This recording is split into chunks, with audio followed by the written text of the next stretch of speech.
Good morning. I hope you all are doing well. We left on this slide on Monday, and I thought it looked kind of boring, so I redid it a little bit. And I love this little meme in the corner, which we'll talk about in a second. So this does look different than where we left on Monday, so I'm sorry. We left on Monday talking about the beginnings of what's called electrochemistry. And electrochemistry is when we can use the ideas of electricity in chemical reactions, specifically redox reactions. And we're kind of going through a review of redox reactions. It's something that we looked at in Chem 221. If you had me for Chem 221 this fall, and if you didn't, we'll just kind of go through it here piecemeal. So again, this slide has changed from the original version because I thought it was boring. But in the slide we left on, these four terms are terms we're going to use a lot, and I want to just review real fast like what it's all about. In a redox reaction, we saw this on Monday, you always have something losing electrons and something gaining electrons. That's what a focus of it is. You can't just have electrons come out of nowhere, and they have to go somewhere too. You can't just leave them alone.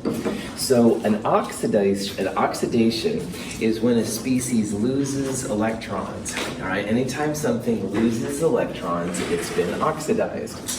Something is reduced when it's been gaining electrons. So again, you have to have like the pitcher and the catcher in these, all right? And the pitcher is the thing that gives up the electrons, the part that's oxidized. And the catcher, if you will, is the part that's being reduced, the part that's collecting the electrons. This species are used a lot in the real world, and another type of terminology has been created which is used a lot, and I don't really like it, but it's just something we have to deal with. And those are the oxidizing agents and the reducing agents. And when something is reduced, it's the agent which allows something else to be oxidized. I guess that's where that comes from. So the important part for you to realize is that the oxidizing agent is nothing more than the part that's gaining electrons, being reduced. So oxidizing agent and reduced are the same thing. Oxidizing agent and oxidized are different things, and that's what's a little weird here. And then conversely, the reducing agent, the thing that's allowing something else to be reduced, I guess, the reducing agent is the part that's being oxidized. So we'll go through some examples here. If something is losing electrons, it's being oxidized, but something that's oxidized is also called the reducing agent. And that's why I really like this silly little meme I found on the internet. Reducing agent is oxidized, and the oxidizing agent is reduced. And that's kind of how I feel when I talk about these, because it's awkward. All right, I don't know. But, this is a big field, and it's used every time you have anything with a battery or any kind of electrical outlet. So this is just something that's developed. And sometimes if you're not sure, it's cool to ask people now, are you talking reducing agent or reduced? Because in my chemistry world, I think about the first two all the time. These two, though, are used more often in the actual world. So just kind of verify with everybody what's going on. Any questions on that? All right. These are kind of boring and bland. In Chem 221, I showed this, and I'll show it again just because I think it's cool. And this is my friend Leo. And Leo is the lion, and Leo says, GER! And of course, LEO and GER are acronyms for lose electrons oxidized, that's LEO, and GER, gain electrons reduced. So here are some examples of species that are oxidized and reduced. Now, oxidized and reduced is always relative to the reactant side. All right, don't look at the product side, look at the reactant side. So the zinc is being oxidized. Zinc has lost 2 electrons. Electrons are products. On the other hand, copper 2+ can be reduced. It's gaining electrons. So electrons will be reactants and stuff when they're being reduced. So zinc being oxidized would also be referred to as a reducing agent, and copper 2+ would also be referred to as an oxidizing agent. Just think about that. Now, some people like oil rig, and that's fine too. All right, I don't mind. I got a problem with those non-renewable resources. No, I'm just joking. Oil rig is oxidation is losing, and rig is reduction is gaining. And if you like that better, that's totally fine. I like the lion. I'm kind of prone to it, but you can use anything you want, of course. So, cool. All right. So here's an example of a type of problem. We've got some nickel. The nickel is reacting with silver ions to make nickel 2 plus and silver. And the question here is, which species is being oxidized in the following reaction? Okay? So in this question, we're only going to look at the reactants. All right? We're not going to look at the products unless it's a very special kind of thing. So right away, the nickel 2 plus and the silver won't be factors. Now, not all reactions are redox reactions either, and that's another important thing. But you can recognize this as a redox by looking at, say, for example, the nickel on the left and the nickel on the right, or you can look at the silvers. And especially in this case, notice how nickel doesn't have a charge, and then nickel does have a charge. Do you think here that the nickel on the left, do you think it's gaining or losing electrons to become nickel 2 plus? It's going to lose electrons. Yeah, it's becoming more positive. It's losing its negative electrons, all right?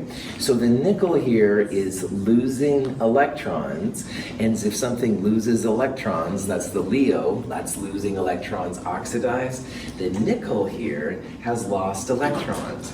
Now, if you had a nickel metal here and a nickel metal there with no charge, then it would possibly not be a redox reaction, all right? The silver plus is going to silver. And notice how silver is going from a positive 1 charge to a 0 charge. The silver is becoming less positive, more negative. That's another way to see that the silver is being reduced. It's gaining electrons. So I'd like you to think about this problem because there's different ways to recognize when something's been reduced or oxidized or not. If something becomes more positive, then it's being oxidized. It's losing its electrons, its negative electrons. On the other hand, if a species is becoming more negative or less positive, all right, that's a way to say that it's absorbing electrons, it's being reduced. So, any questions on that? So there's different types of redox reactions, and we'll look at some of these. Copper metal reacts spontaneously with a solution of silver nitrate. A coating of silver metal forms on the copper, while copper 2 plus ions, which are blue in water, are released into the solution. This is called a direct redox reaction. And in this reaction, a piece of copper metal, which is nice and thin, is reacting with some silver nitrate, solution of silver nitrate, or the silver ion specifically. And you can see here that two things happen. First of all, there's all this kind of mossy stuff on where the copper was. That mossy stuff is actually silver being created. When most of the metals come out, they're not like big chunks of iron or something. They come out in kind of little pieces like that. When you get a piece of iron, or even a piece of copper that was there before, there's sometimes elaborate procedures to make it that way. But notice how all of the silver then formed right on the surface of the copper, all right? That's because this is what they call direct redox. Copper is giving up electrons to become copper 2 plus, and the electrons from copper are going to the silver plus ions, which were invisible before, to make this kind of mossy silver metal. So right at the surface of the copper metal, that's where the electron transfer process took place, all right? The blue color that pops out is indicative of copper 2 plus ions. Copper 2 pluses are usually really blue. Direct redox reactions are awesome if you're making a chemical in the lab, because as long as you have a surface area to react with, the yields are usually 90% plus. In Chem 221, if you took it with me, we did the empirical formula lab where we took a piece of zinc metal and reacted it with some copper solution. We made copper metal and zinc ions. The yields on those things are usually really, really high. So if you're trying to make a compound and you have a redox reaction like this one, the yields will be very, very high. And that's a really cool thing. However, we can do a lot more with redox reactions than what we're doing right now. This kind of process is awesome for synthesizing chemicals, all right? If one of your chemicals is on the product side over here, that's going to be a high yield reaction. But there's a little bit more we can do. This is another picture between copper metal and that silver ion. And again, here's the piece of copper metal, all right, nice and thin. And they placed a silver nitrate solution in it. And silver nitrate is a clear liquid. We'll use it in lab next week. Anyway, after a little bit of time, it happens right away, but after days, you see something like this. Again, on the surface of the copper, that's where the silver ions are forming. And this little graphic shows what's happening on the atomic level. All these metals are like face-centered cubic, body-centered cubic crystal lattices, like we talked about in Chem 222. And these little positive things, these are the silver ions. Now, there would be nitrates in there, but nitrates are boring, so whatever. Anyway, once the silver makes contact, well, literally they touch each other, all right? The copper is giving up electrons to make silver metal. So these little solid spheres without a plus right there, those are the new silver metal ions being formed.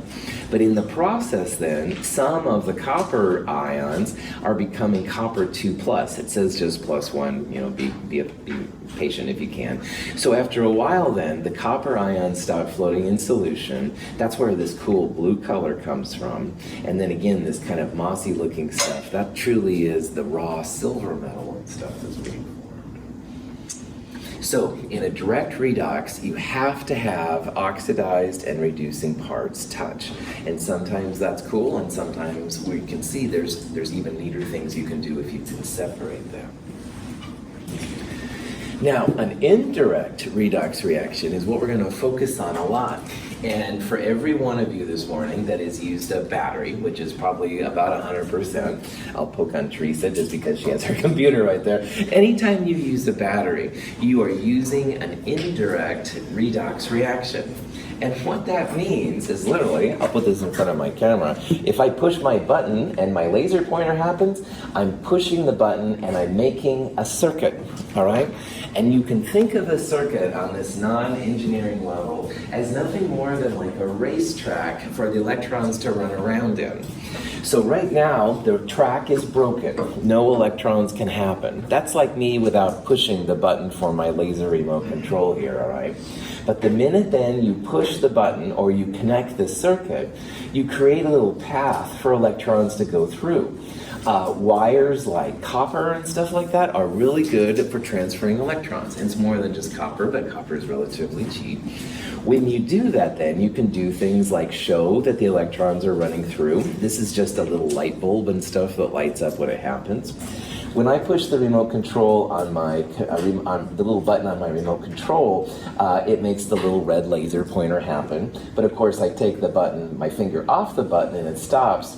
This would be completing the circuit, like the red light shows up. This would be then breaking the circuit. So by having an indirect redox reaction, you have a level of control over a chemical reaction that we haven't really seen so far.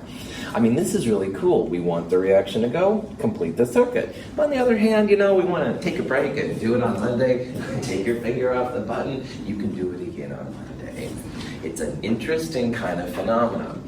And again, what you have is you're going to have something that's giving up electrons. You're going to have something that's accepting the electrons. So in this case, giving up the electrons, that would be the site of the oxidized, the part that's creating the electrons. And you're going to have something accepting the electrons. That's going to be the reduced. Now notice these signs right here. Now electrons are the parts that are moving in our racetrack, and electrons are negative. Electrons are going to be attracted to the positive side of a circuit. This one right here. There we go. They're not going to go back to something that's negative. They're going to try and get away. Negatives repel, positives attract. So the electrons are going to go from the negative side to the positive side. And if you open up and look at your batteries and your remote control, and Teresa on her computer may not be able to do it, but a lot of times you can, there will be like a negative and a positive symbol there. And that literally will show you like the path that the electrons are going to take when you have complete the circuit. So these indirect redox reactions are very interesting. It's going to allow us to do some types of chemistry that we wouldn't be able to do usually.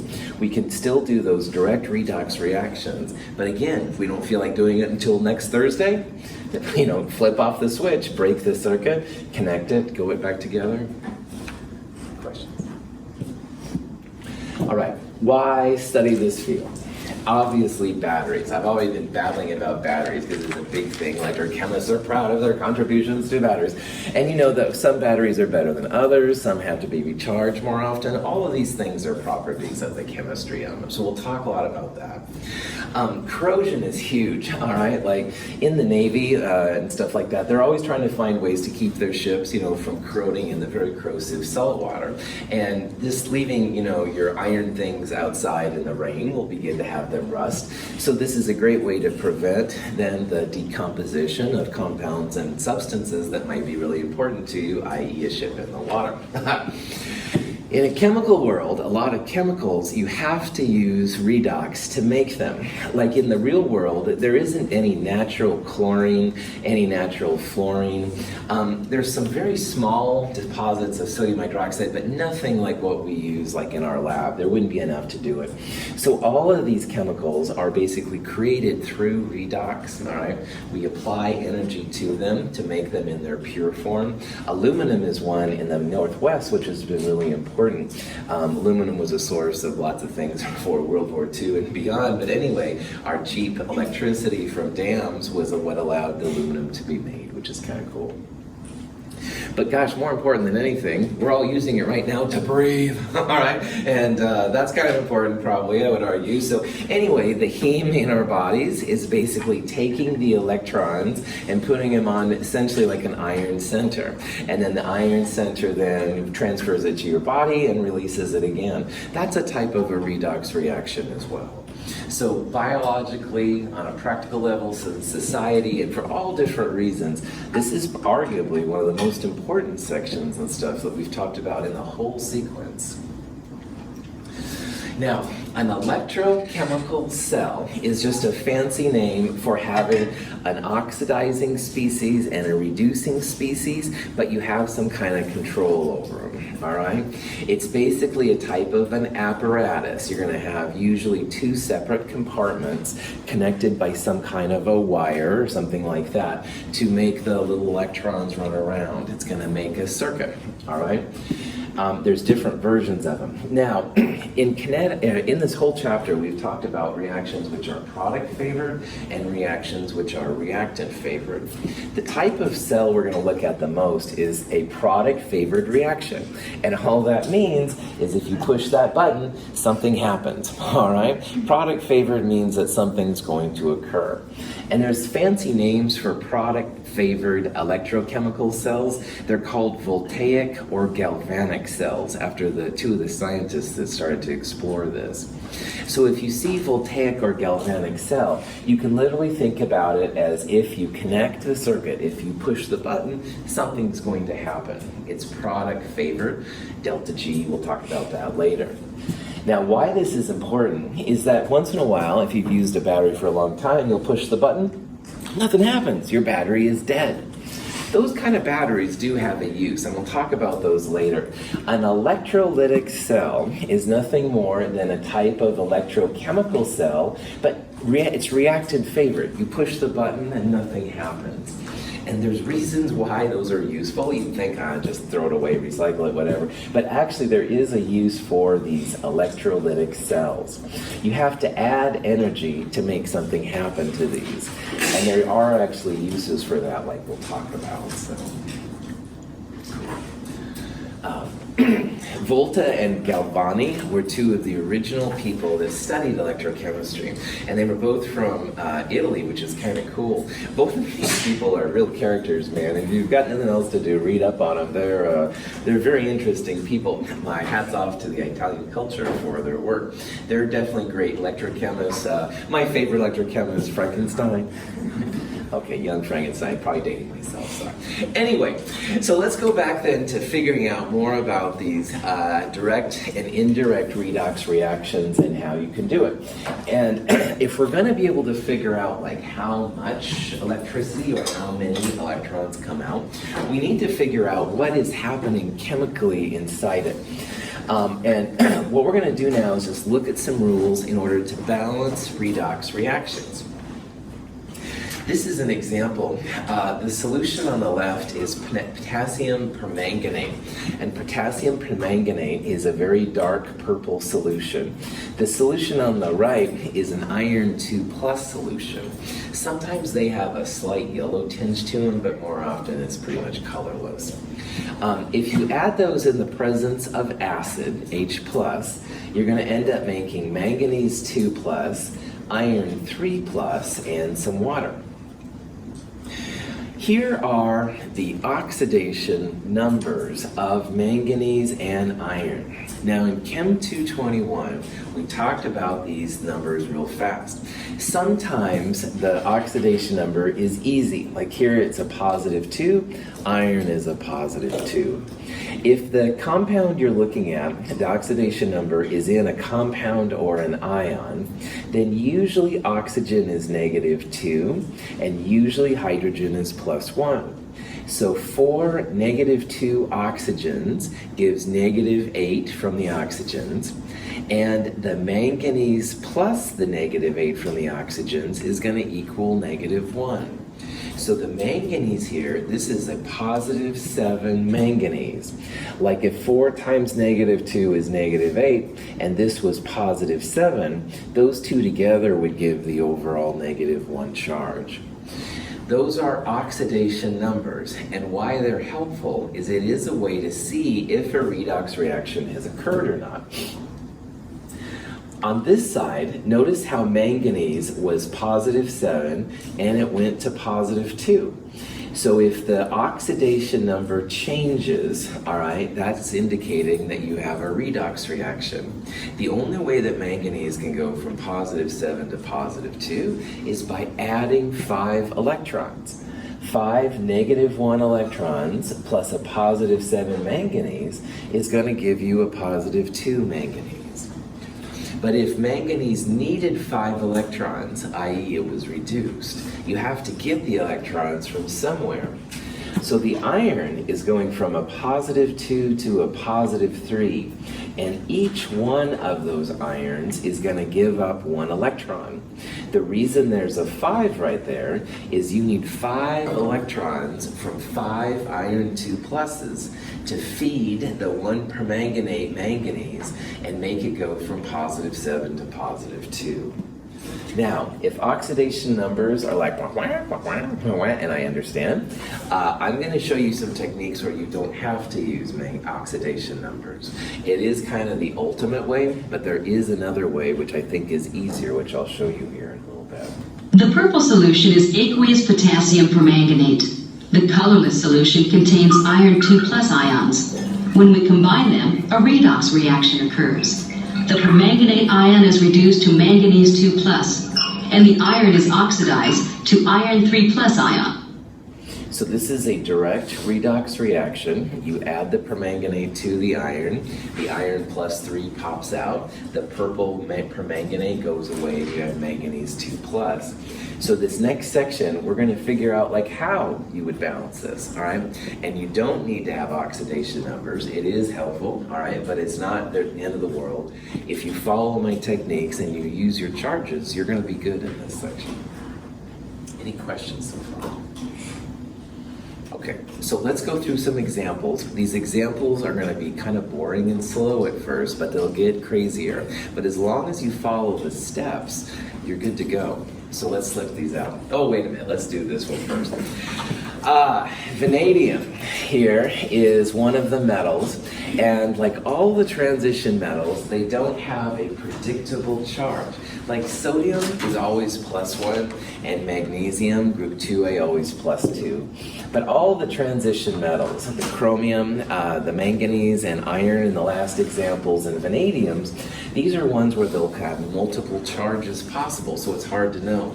So if you need to find the charge, which is really what an oxidation number is, you can go back to the idea that oxygen is usually -2, all right?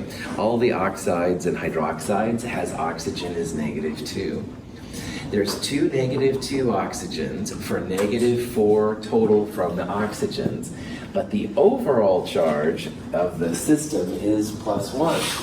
So you can think about it as the oxidation number of vanadium plus 2 oxygens, and oxygen's usually -2, and all of that equals the charge on the ion. So this weird thing has a +1, that's why I put a +1 right there. It's the transition metals, which are almost always really hard to figure out, all right? So, but the oxygens and the hydrogens will usually be a good indication of what it is. So vanadium plus -4 is going to equal +1. And if you think about this or do the math, this is going to be a vanadium plus 5. It's like 5 from the vanadium minus 4 from the oxygens is going to give you the +1 overall.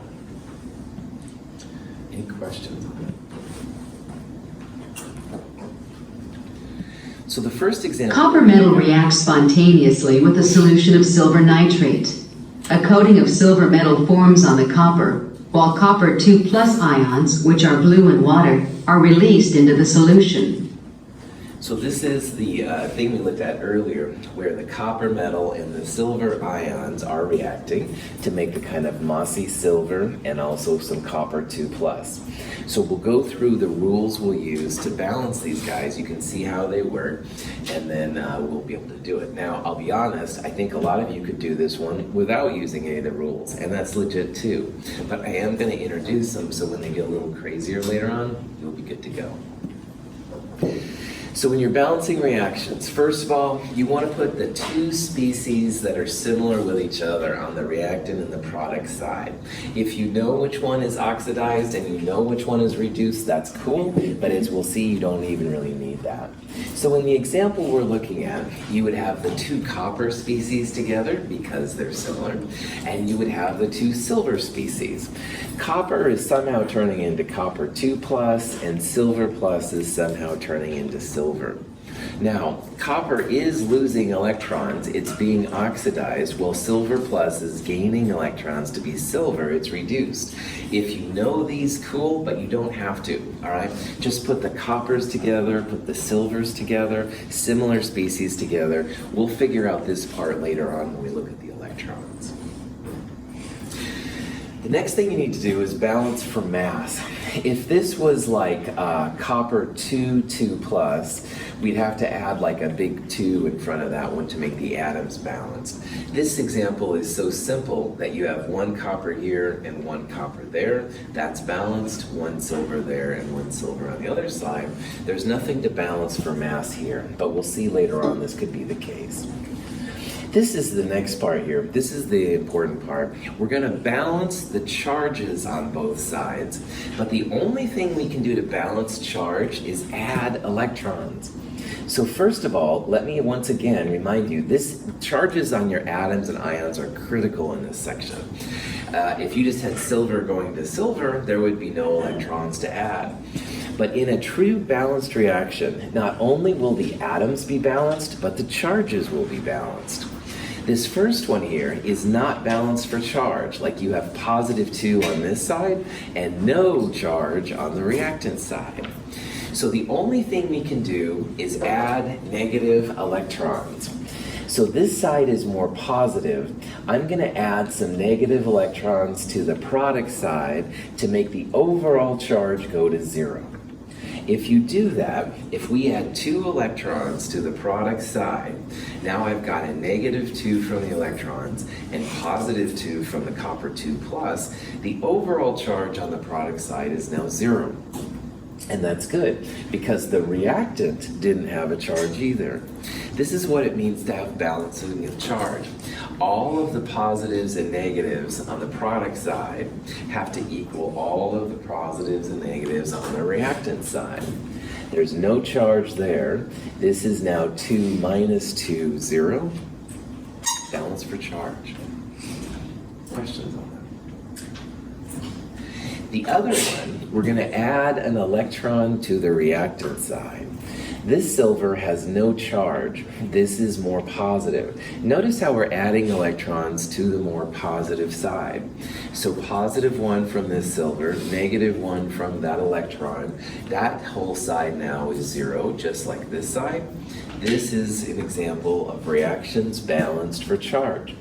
And notice how this is the oxidized side. Copper is losing electrons, and silver plus is gaining in electrons. Up here, if you didn't know which was oxidized and reduced, it's okay, all right? Because down here, if you balance it correctly, one of them will have electrons on the product side, the oxidized, and the other one will have electrons on the reactant side, something reduced. If you see both of these and electrons are like both on the product side or both on the reactant side, double check just to make sure. In a redox reaction, you have to have something giving up electrons, something with electrons on the product side, and something gaining electrons, i.e. a reduced part. If you have them both on the same side, it would be awkward. Okay. Now that we've got that, we need to make sure that the number of electrons on both the oxidized and reduced sides are the same. At the end of the day, we don't want to have any electrons showing, all right? Anthony, you said something the other day on Monday, I think. What was it? Electrons, chemists? Having electrons in that reaction is a sin. It's a sin, I know. That's separation of church and state. But I love the imagery, right? Having electrons showing is literally, all right, it's a sin, all right? I hate to say it in that, but yeah, it's weird, all right? Chemists don't like to show their electrons. So what we're going to do now is set up our 2 copper and silver reactions so that when we combine them, there won't be any electrons showing. So the copper already gave off 2 electrons, which is no problem. But the silver had just 1 electron on the reactant side. So what I'm going to do to that one is I'm going to multiply the whole reaction by 2. And I do that not because of the silver or silver plus. I'm doing it because the next step we're going to add these electrons and I want them all to cancel out. All right, don't show the electrons in the final reaction. So in this case, I'm multiplying the whole thing by 2 to get 2 electrons on the reactant side. And then at the final step, this is when you're going to add them together to give the overall reaction. You want the electrons to cancel out. You don't want them to show. Copper plus 2 silver plus goes to copper 2 plus 2 silver. No electrons are showing, all right? Electrons can show in these guys, which are called half reactions, but don't show them in the overall reactions. That's kind of weird. Now, this equation should be balanced for both mass and charge, all right? So let's say that Justin and I are looking at this and we're like, well, did we do it right? Man, check yourself, all right? This reaction right here, our final answer, has 1 copper on the left, 1 copper on the right, 2 silvers on the left, 2 silvers on the right, balanced for mass. But do one more thing with these guys, balance them for charge as well. So the reactant side, this doesn't have a charge. There's 2 plus 1s from the silver. So the whole reactant side has like +2. On the product side, we better get +2 as well. And again, the silvers don't have a charge. This is +2. So lo and behold, both sides have the same charge. You can always check yourself to make sure that everything is kosher at the end. Make sure your atoms are balanced. Make sure your charges are balanced. Cool. Questions? Okay. The next example will be similar to the last one, but it is a little bit more exciting, and we're going to use that vanadium thing we talked about earlier. Vanadium is named after the Swedish goddess of beauty or something cool like that, and the reason they do that is vanadium has just a whole bunch of really awesome colors that can pop in, and changing the oxidation state, the charge of the vanadium, you can see many different kind of colors come out. So vanadium is definitely one of the coolest of all the metals just from the colors it creates. But anyway, in this example, we're going to take that vanadium we talked about earlier with the vanadium plus 5, and we're going to react it with zinc metal. Now, zinc metal is a great source of electrons, so zinc is going to give up some electrons to become zinc 2 plus. And also in the process, we've got this VO2 plus ion come out. So we're going to balance this reaction for mass and charge. Also notice up here, we're going to balance this in acid, all right? And there's going to be a difference between balancing something in an acid or a base. So just like on the last example with copper and silver, you want to put the two similar species together. And that'll be zinc and zinc 2 plus because they look similar, all right? And you can probably realize that the two vanadium complexes are going to be the ones you're going to put together. So the zinc going to zinc 2 plus is one, and the other one, excuse me, is the VO2 plus one going to the VO2 plus ion. Now earlier we saw that this is a vanadium plus 5. If you do the same thing on this one, this is a vanadium plus 4. It's kind of hard to see when you're not used to this, but again, oxygen's -2. There's an overall +2. So +4 vanadium minus the 2 on the oxygen is where that comes from. And I put that up there not to just make you think I'm cool or something. I want you to see that there's an electron transfer going on. That number, the charge on the vanadium, is changing. All right, it's going from a +5 to a +4. It's becoming less positive, so that means it's gaining electrons, it's being reduced. Questions on that? All right, now we're going to balance each one of these for mass. The zinc is no problem, all right? The zinc, one zinc on the left, one zinc on the right, no problem. But we definitely need to do something here to the reduced part because we have 2 oxygens on the left and only 1 oxygen on the right. This next step, it's going to be really important to pay attention to your pH. If this reaction is done at a pH less than 7, which would be acidic, then what we're going to do is we're going to add water when we need more oxygen. So notice before we had 2 oxygens and 1 oxygen, we were deficient in oxygen. Water is going to be added to supplement the oxygens. But in the process of adding water, of course, we've got H's now. So we're going to augment the reactant side by adding 2H plus. So this reaction now is balanced for mass. 2 hydrogens, 2 hydrogens. 1 vanadium, 1 vanadium. 2 oxygens, 1 plus 1, 2 oxygens. So if you're adding acid, all right, you want to add H plus and water to make both sides balance out. We'll talk about base later, but this for right now, acids, H plus and water. The next step is to add the electrons, making sure that the charges and stuff are balanced. We'll add the electrons to the more positive side. The first one isn't too hard. +2 zinc and no charge. We're definitely going to add the electrons to the product side. And that kind of makes sense. Zinc is losing 2 electrons to become zinc 2 plus. It's being oxidized. The other one is a little bit harder to see, so let's go through this. The product side right now has a +2 charge. Water's neutral. So the whole product side has a +2. The reactant side over here, it was 2 positive ones and another positive one, so it's like +3. So we're going to add the electron to the reduced side. We're going to go from a +3 minus 1 to an overall +2. And that's good because we want to have a +2 on that side. Remember that when you get to this step, electrons should be products on one and reactants on the other. All right, that's another hint to see like what's going on. But again, because this was positive 2, and 2 times positive 1 plus another positive 1 is positive 3, we're going to add an electron here to make the overall reactant side go to a charge of positive 2. Questions on that? Okay. In the next step, we're going to make sure that when we add the half reactions together, the electrons go away. All right? Will we multiply the first reaction by 2 or the second reaction by 2? Second, that's right.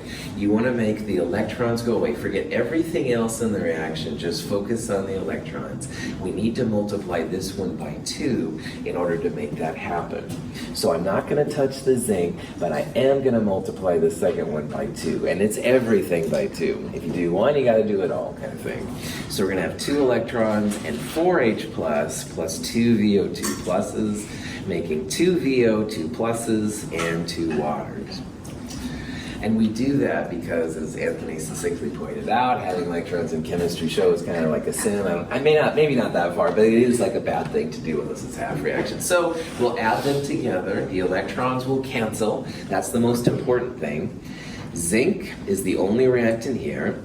Plus 4H plus 2 VO2 pluses goes to zinc 2 plus, the only product there, plus 2 VO2 pluses, plus 2 waters. This is the overall balanced reaction. Dr. Russell, you don't know what you're doing. Okay, whoever said that, I'll talk to you after class. No, just joking. Let's make sure that reaction's done right, all right? Because this gets funky, all right? I'm throwing vanadium around. I'm talking about goddesses of beauty, so you're probably distracted. So let's balance it, all right? Let's make sure that we did okay, all right? And you can do this on any one of these freaking things, by the way. So I'm going to balance first for mass, and then I'm going to make sure the charges are okay. So mass is like what we've done since Chem 221. A zinc and a zinc, bam. 4 hydrogens, 2 times 2, 4 hydrogens, bam. 2 vanadiums, 2 vanadiums, 2 times 2, 4 oxygens. I have 2 oxygens here and 2 oxygens here. Everything's balanced. Charge is good to go. But on redox, watch the charges as well. Those can be weird. Now, zinc and water don't have a charge. They're like zeros. We can ignore them. Here I have 4 times plus 1, positive 4, plus 2 times plus 1. It's like 4 plus 2, positive 6 on the reactant side. And if this reaction is balanced for charge, this side is going to have positive 6 as well. And you can probably see here that, yeah, we got a positive 2 right there, 2 positive 2s right there, 4 plus 2, both sides are positive 6. I highly encourage you, especially when you're learning, to check them right at first, just to make sure that everything's balanced. If you're ever uncertain, and I get uncertain by these too, I do this as well. I'll make sure that everything went through okay and stuff. Questions? Let's see if we can figure out how many electrons are flowing between the tin and the silver ion. This is another kind of a thing that will be useful to us. Now this is redox because tin is tin 2 plus over here, it's changing its charge, and silver plus is going to silver, all right? To figure out how many electrons, the easiest way is like if you have tin and tin 2 plus, you can see that the only way this could go there is if tin lost 2 electrons. So let's make a guess then, the answer C, 2 electrons, is the right one. You can confirm that by looking then at the part that's being reduced. Now silver plus going to silver is a 1 electron transfer process, and it might feel like that's a 1, but that's where this big 2 comes in. 2 electrons are needed to make 2 silver metals happen. This is also a 2 electron process transfer.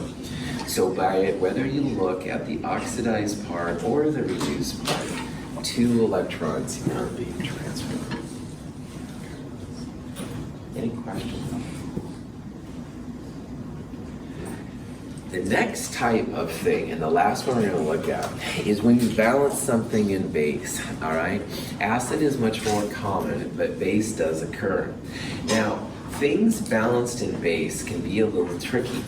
So I'm going to show you two different methods to balance pH redox reactions when it's basic.